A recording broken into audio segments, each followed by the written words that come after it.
नन्ही परी का सबक। 7 साल की नन्ही परी बहुत चंचल और खुशमिजाज थी।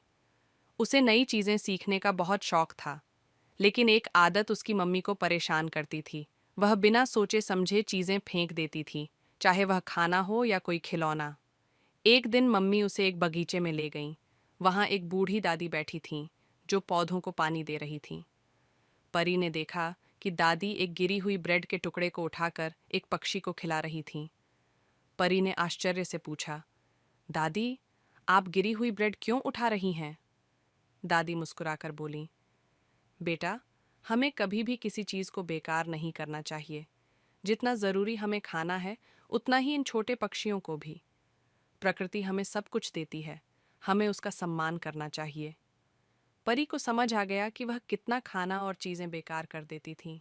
उस दिन के बाद उसने अपने खाने की कद्र करना और चीजों को संभाल कर रखना सीख लिया। अब परी और भी जिम्मेदार हो गई थी। एक छोटी सी सीख ने उसकी जिंदगी बदल दी।